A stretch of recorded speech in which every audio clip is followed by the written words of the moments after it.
ಮೈಕ್ರೋಗ್ರೇನ್ಸ್ ಇದು ನಮ್ಮ ದೇಹಕ್ಕೆ ತುಂಬ ಒಳ್ಳೆಯದು. ಮೊಳಕೆ ಬಂದಿರೋ ಕಾಳುಗಳಿಗಿಂತ ಇದರಲ್ಲಿ ನ್ಯೂಟ್ರಿಷನಲ್ ವ್ಯಾಲ್ಯೂ ಜಾಸ್ತಿ ಇರುತ್ತೆ, ಜೊತೆಗೆ ರೋಗ ನಿರೋಧಕ ಶಕ್ತಿ ಕೂಡ ಜಾಸ್ತಿ ಇರುತ್ತೆ. ಬನ್ನಿ ಹೇಗೆ ಮಾಡೋದು ಅಂತ ನೋಡೋಣ. ಒಂದು ಬೌಲ್, ಪ್ಲಾಸ್ಟಿಕ್ ಬೌಲ್ ಅಥವಾ ತಗೊಂಡು ಅದಕ್ಕೆ ನೀವು ಹೋಲನ್ನು ಮಾಡ್ಕೊಳ್ಳಿ. ಮುಚ್ತಾ ಇರೋ ಮುಚ್ಚಳಕ್ಕೂ ಕೂಡ ಅದಕ್ಕೂ ಕೂಡ ಹೋಲ್ ಮಾಡ್ಕೊಳ್ಳಿ.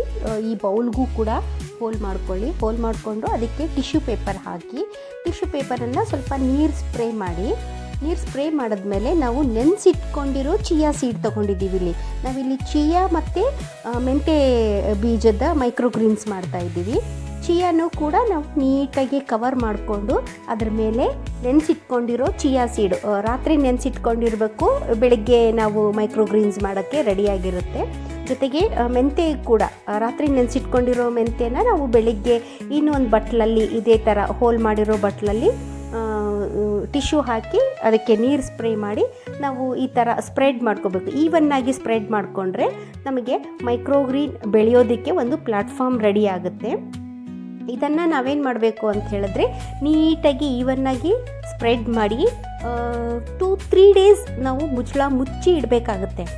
ಅದಾದ ನಂತರ ನಾವು ಇದನ್ನು ಹೊರಗಡೆ ಬೆಳಕು 2-3 ಡೇಸ್ ಕೂಡ ನಾವು ಇದನ್ನು ಬೆಳಕು ಬರೋ ಜಾಗದಲ್ಲೇ ಇಡ್ತೀವಿ. ಬಟ್ ಏನು ನೀರು ಸ್ಪ್ರೇ ಮಾಡಲ್ಲ. 2 ಡೇಸ್ ಆದಮೇಲೆ ನಾವು ಇದನ್ನು ಮುಚ್ಚಳ ಓಪನ್ ಮಾಡಿ ರೆಗ್ಯುಲರಾಗಿ ಬೆಳಕು ಬರೋ ಜಾಗದಲ್ಲಿಟ್ಟು ಎವ್ರಿ ಡೇ ಅದಕ್ಕೆ ಎಷ್ಟು ಬೇಕೋ ಅಷ್ಟು ನೀರನ್ನು ಸ್ಪ್ರೇ ಮಾಡಿದ್ರೆ ಈ ಥರ ಮೊಳಕೆ ಬರೋದಕ್ಕೆ ಸ್ಟಾರ್ಟ್ ಆಗುತ್ತೆ. ನೋಡಿ, ಈ ಥರ ಮೊಳಕೆ ಕ್ಯಾನ್ಸರು, ಹಾರ್ಟ್ ಅಟ್ಯಾಕು ಈ ಥರ ಬರೋದನ್ನು ಕೂಡ ಇದು ಕಡಿಮೆ ಮಾಡುತ್ತೆ. ಇದಕ್ಕೆ ವೇಟ್ ಮ್ಯಾನೇಜ್ಮೆಂಟ್ ಮಾಡೋ ಶಕ್ತಿ ಕೂಡ ಇರುತ್ತೆ. ನಮ್ಮ ಸ್ಕಿನ್ ಹೆಲ್ತ್ ಕೂಡ ತುಂಬ ಚೆನ್ನಾಗಾಗುತ್ತೆ.